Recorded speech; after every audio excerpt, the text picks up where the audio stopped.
So, China has always been encircling the U.S., not from the outside, but from the inside.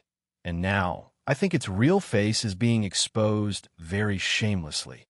Here you can see FBI Director Kash Patel's statement, where he says 2 Chinese nationals were caught spying on the U.S. Navy and trying to recruit American service members for the CCP's intel service. Now, this news on its own is very concerning for America. But the more important point here is how deep has Chinese now penetrated the U.S. systems, that they are present everywhere. Recently, you might have heard the news that Chinese agents were caught planning agro-terrorism in the U.S. They brought a very tiny fungus with them, which would have destroyed U.S. farms if not caught in time. And just 1 or 2 months back, Chinese spies were caught sending top-secret military data to the Chinese government in Beijing. There's even a video of them where they could be seen clicking pictures of documents and sending them back to China. Also, recently, it was revealed that China has played a significant role in influencing the 2020 presidential election. So, all these things are just pointing to one thing. China has successfully been able to set up their vessels deep inside the U.S. They have spies in the military, they're influencing U.S. politics, they're stealing U.S. data, and basically doing everything to compete with the U.S. I guess sometimes this might also wonder you, that the world has now started comparing China with the U.S. If we set aside human rights and freedom issues, then in terms of technology, whatever the United States does, China is able to copy it in a very short time. The U.S. invests a lot of time in research and spends millions or perhaps billions of dollars on new technology, but China somehow always manages to make its copy. Now here, morals and ethics do not play a role. If you're wondering whether China is inventing something extraordinary, they're not. They're just copying, having access to others' data, and using that data to create alternatives. This is a new kind of weapon in the modern world.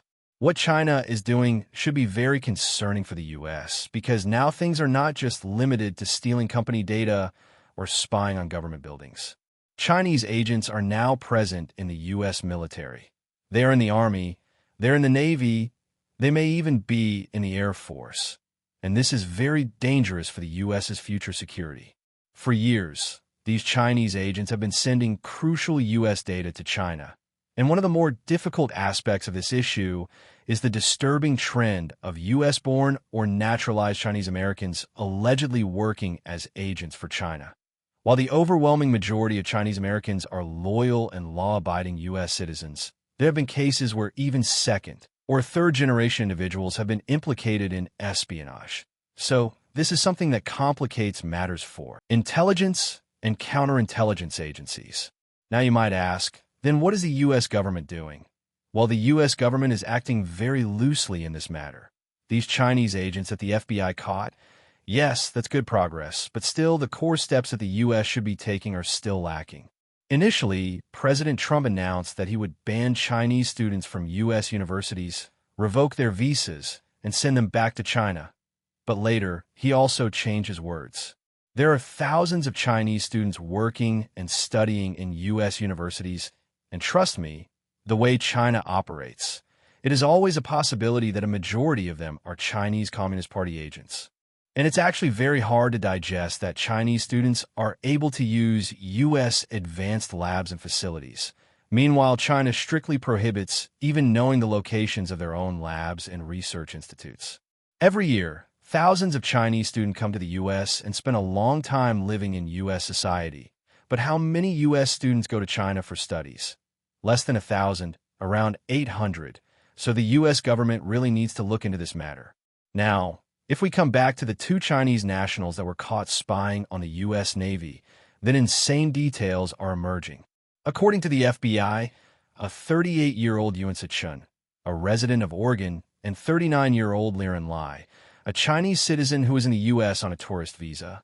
These individuals were working secretly for China's Ministry of State Security, or MSS, which is essentially China's top intelligence agency, somewhat similar to the CIA in the U.S., attempting to gather military secrets and even recruit U.S. Navy personnel. Can you imagine this? Other than stealing data, they are also recruiting U.S. Navy personnel. According to the criminal complaint, Liren Lai first recruited Chun about 4 years ago From there, they began gathering sensitive information, especially related to the U.S. Navy, and passed it on to Chinese intelligence officers. They arranged a dead drop, an old spy tactic, where they left $10,000 in cash inside a locker in Livermore, California. This money was meant as payment to another Chinese agent in exchange for U.S. national security information. The FBI even found out that Yuan Sichun also visited a Navy recruitment center in San Gabriel, California, where he collected personal information about potential recruits. He even contacted a U.S. Navy service member through social media and passed on that person's details to the Ministry of State Security. According to the affidavit, this wasn't a solo effort. The documents mention a broader network, other unnamed individuals in the U.S. who have allegedly been working for Chinese intelligence since at least 2015. Now, the U.S. Attorney General Pam Bondi issued a strong statement, saying, and I quote, "The Justice Department will not stand by while hostile nations embed spies in our country." But the main issue again here is the U.S. doesn't seem to be restricting Chinese people's entry into the United States. President Trump's nature is also very volatile. Sometimes he says he will absolutely crush China. Then suddenly something happens, and he starts praising China. He even allowed China to buy oil from Iran, which is just hilarious. So, this case might seem like just another spy story, but it actually reflects the high-stakes game of intelligence, in which, for the time being, it looks like China is winning. The U.S., on the other side, is stepping up its counterintelligence efforts in response. But the U.S. needs to take tough decisions regarding China if they really want to keep their secrets a secret. So, what do you think? Is this just one isolated case or a sign of something much bigger? I'd be glad to hear your thoughts. Thanks for watching.